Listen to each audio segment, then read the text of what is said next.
ఇవాళ అధికారంలోకి వచ్చిన తర్వాత దగ్గర దగ్గర 2 సంవత్సరాలు కావస్తూ ఉంది. కానీ ఇప్పటికీ వాళ్ళు ఇచ్చిన 6 గ్యారంటీల్లో, వాళ్ళు చెప్పిన 4 డిక్లరేషన్లలో, వాళ్ళు ఇచ్చిన 420 హామీల్లో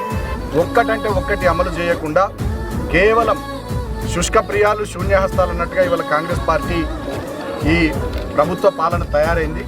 అందుకనే చెన్నూరు అసెంబ్లీ నియోజకవర్గంలో పార్టీ ఆదేశం మేరకు ఒక పైలట్ ప్రాజెక్ట్ కార్యక్రమాన్ని,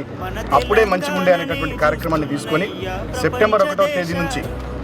నిన్నటి వరకు 16 రోజుల పాటు సుమారు 40,000 మందిని ప్రత్యక్షంగా చెన్నూరు అసెంబ్లీ నియోజకవర్గంలో కలిసి మా పార్టీ శ్రేణులంతా కూడా మరి కాంగ్రెస్ పార్టీ మీకు చెప్పినట్టు అన్ని కార్యక్రమాలు అమలు చేసిర్రా, ప్రతి మహిళకు 2,500 ఇస్తామన్నారు ఇచ్చిర్రా, 18 ఏళ్ళు నిండిన అమ్మాయికి స్కూటీ ఇస్తామన్నారు ఇచ్చిర్రా, 2 లక్షల ఉద్యోగాలు ఇస్తామన్నారు ఇచ్చిర్రా, రైతు రుణమాఫీ 2 లక్షలు చేస్తామన్నారు చేసిర్రా, ఆడబిడ్డ పెళ్లి చేసుకుంటే ₹1,00,000 చిత్తులం బంగారం ఇస్తామన్నారు ఇచ్చిర్రా, 4,000 పెన్షన్ ఇస్తామన్నారు ఇచ్చిర్రా అని ఇట్లా అన్ని రకాల విషయాలు ఫిర్యాదుల రూపంలో ప్రజల దగ్గరికి పోయి ఆ ఫిర్యాదులు స్వీకరించి ఇవాళ